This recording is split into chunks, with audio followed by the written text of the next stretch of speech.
Hello everyone, welcome back to my channel Ekta nursing classes. आज हम discuss करेंगे medical surgical nursing के एक बहुत ही इम्पॉर्टेंट टॉपिक के बारे में। टॉपिक का नाम है शॉक। टॉपिक डिस्कस करने से पहले मैं आप लोगों को कुछ और बताना चाहती हूँ। आज से जीएनएम और बीएससी नर्सिंग सिलेबस से रिलेटेड वीडियोज़ आपको चैनल पे प्रोवाइड होती रहेंगी। बाकी आप पीडीएफ एंड नोट्स के लिए मेरा टेलीग्राम चैनल ज्वाइन कर सकते हैं। चैनल का लिंक डिस्क्रिप्शन में मैंने दे दिया है ऑलरेडी, तो आप वहाँ से विज़िट कर सकते हैं। चलिए डिस्कस करते हैं शॉक के बारे में। Definition of shock. Shock is defined as a condition where the tissues in the body don't receive enough oxygen and nutrients to allow the cell to function। Shock एक ऐसी कंडीशन है जहाँ पर बॉडी के tissue और sales या organs पर्याप्त मात्रा में ऑक्सीजन और न्यूट्रिएंट्स नहीं ले पाते हैं, जिससे बॉडी के सेल्स जो हैं वो प्रॉपर फंक्शन नहीं कर पाते हैं। ऐसी कंडीशन में शॉक होता है।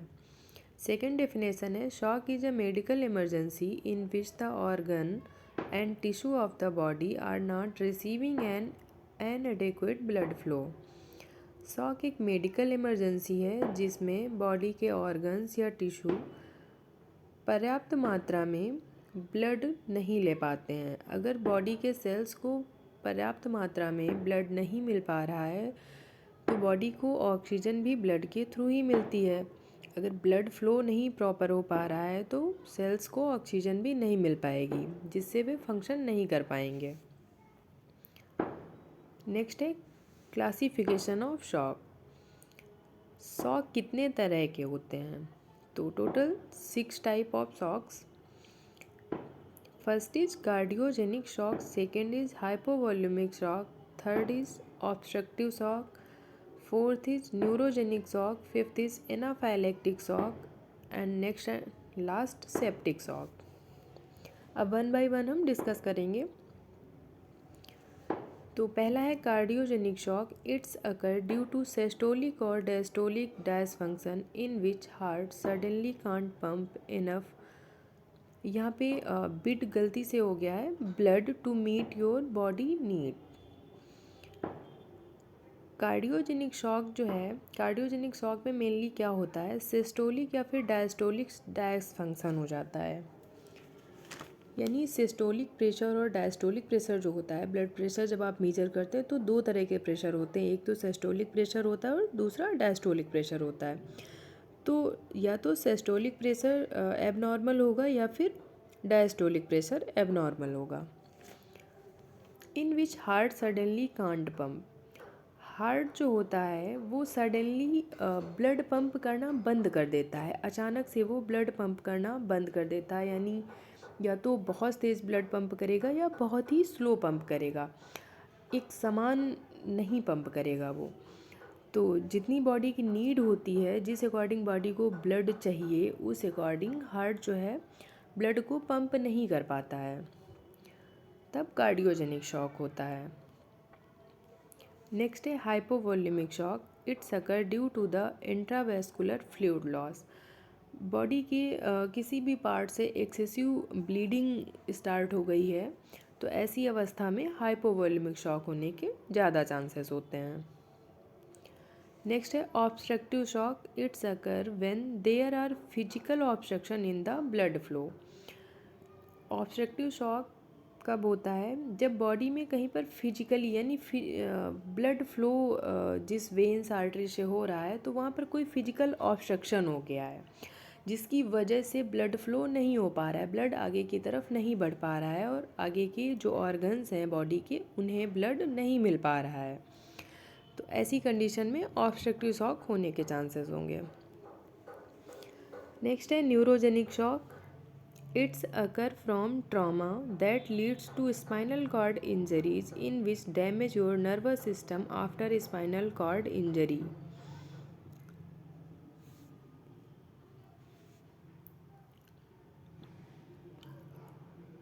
It's occur from trauma। Accident हो गया, हेड इंजरी हो गई, या कोई ट्रॉमा हो गया, या फिर स्पाइनल कॉर्ड इंजरी हो गई। तो इससे क्या होता है, स्पाइनल कॉर्ड इंजरी जब होगी तो नर्वस सिस्टम डैमेज हो जाता है। हमेशा नहीं, मतलब मे भी चांसेस होते हैं, नर्वस सिस्टम डैमेज होने के चांसेस होते हैं, या नर्व्स डैमेज हो सकती हैं। तो इसमें न्यूरोजेनिक शॉक होगा। नेक्स्ट है anaphylactic shock. It is acute life threatening hypersensitivity reaction to a sensitizing substance like drug, chemical, vaccine, food etcetera. Anaphylactic shock में हाइपर सेंसिटिविटी रिएक्शन यानी किसी चीज़ से रिएक्शन हो गया, वो कोई भी सब्सटेंस हो सकता है, लाइक कोई भी ड्रग हो सकती है, पेशेंट को कोई भी ड्रग दी गई और वो रिएक्शन कर गई, या फिर कोई भी केमिकल हो सकता है, केमिकल से भी रिएक्शन हो सकती है, कोई भी वैक्सीन, कभी कभी वैक्सीन लगाने के बाद में रिएक्शन हो जाता है। तो ऐसी कंडीशन में एनाफाइलेक्टिक शॉक होने के चांसेस होते हैं।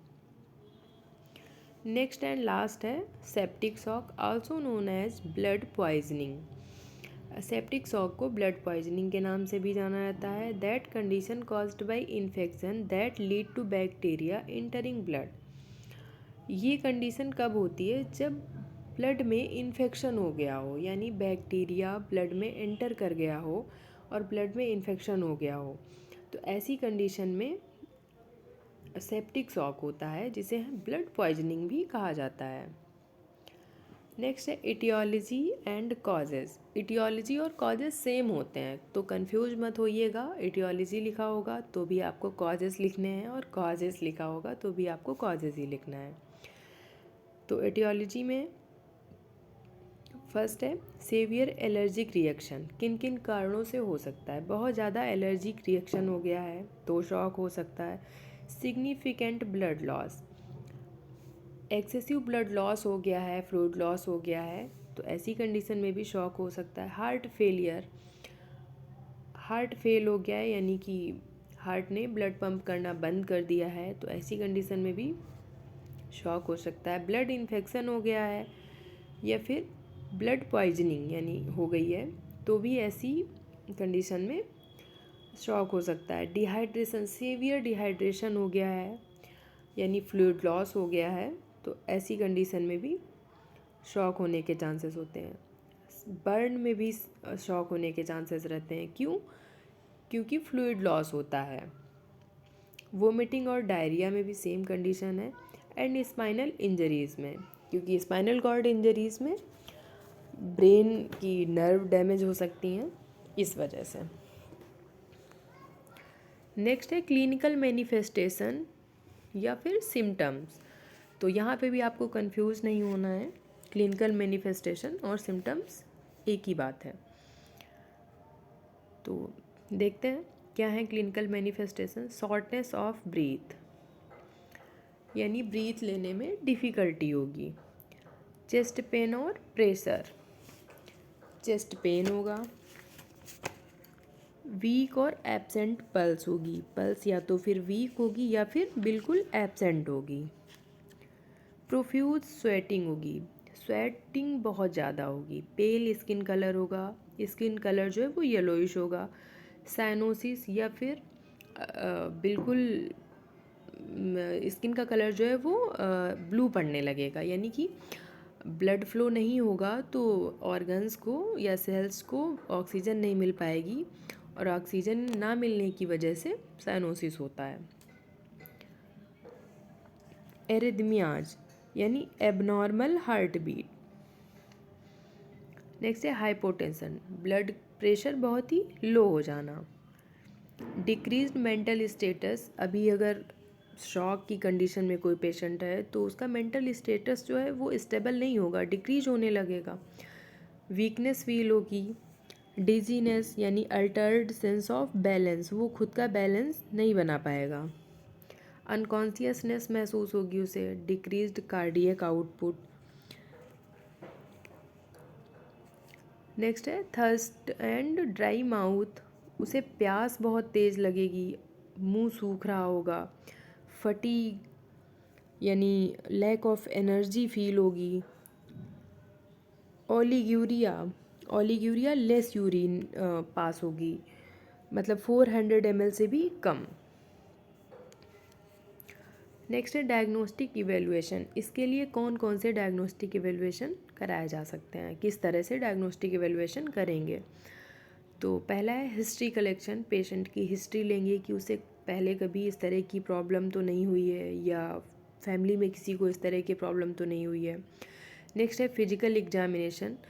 उसका फिजिकल एग्जामिनेशन करेंगे, यानी बॉडी में क्या क्या सिम्टम्स शो हो रहे हैं, क्या क्या उसे प्रॉब्लम हो रही है। नेक्स्ट सीबीसी करा सकते हैं, ब्लड कल्चर कराते हैं, सेंसिटिविटी टेस्ट कराते हैं, एक्सरे करवा सकते हैं, सीटी स्कैन भी करा सकते हैं, ईसीजी करवा सकते हैं और एबीजी भी करवा सकते हैं। तो ये सारे डायग्नोस्टिक टेस्ट करवा सकते हैं। नेक्स्ट है मैनेजमेंट। ये बहुत ही इम्पॉर्टेंट है क्योंकि आपको मैनेजमेंट किस तरह करना है ये पता होना चाहिए। तो फर्स्ट है मेडिकल मैनेजमेंट। मेडिकल मैनेजमेंट में O2 थेरेपी, आप पेशेंट को ऑक्सीजन एडमिनिस्टर कर सकते हैं। नेक्स्ट आईवी इन्फ्यूजन, अगर डॉक्टर ने एडवाइस किया है तो आईवी इन्फ्यूजन कर सकते हैं, प्लाज्मा या ब्लड एट्सेट्रा पेशेंट को दे सकते हैं। नेक्स्ट है ड्रग में एपिनेफ्रिन एंड नॉन एपिनेफ्रिन दे सकते हैं डॉक्टर की एडवाइस से, विदाउट एडवाइस नहीं। नेक्स्ट है नर्सिंग मैनेजमेंट। नर्सिंग मैनेजमेंट में आपको क्या क्या करना है। Monitor vital status to the patient. Patient के वाइटल्स को मॉनिटर करते रहना है। Give a comfortable position. Patient को कंफर्टेबल पोजीशन प्रोवाइड करानी है। क्रिएट अ कंफर्टेबल इन्वायरमेंट, और उसके आसपास का इन्वायरमेंट वो भी कंफर्टेबल क्रिएट करना है जिससे कि पेशेंट कंफर्टेबल रहे। नेक्स्ट है perform oral hygiene. Hygiene maintain रखनी है। नेक्स्ट है record intake and output of fluids. और उसे जो भी फ्लूइड्स दिए जा रहे हैं या जो भी उसको इनटेक या आउटपुट है पेशेंट का, वो उस इनटेक और आउटपुट का आपको प्रॉपर रिकॉर्ड रखना है। टॉपिक कंप्लीट हो गया है। So thank you all of you. आप नोट्स और पीडीएफ के लिए हमारा टेलीग्राम चैनल ज्वाइन कर सकते हैं जिसका लिंक मैंने डिस्क्रिप्शन में दिया है, पहले भी बता चुकी हूँ। So thank you guys.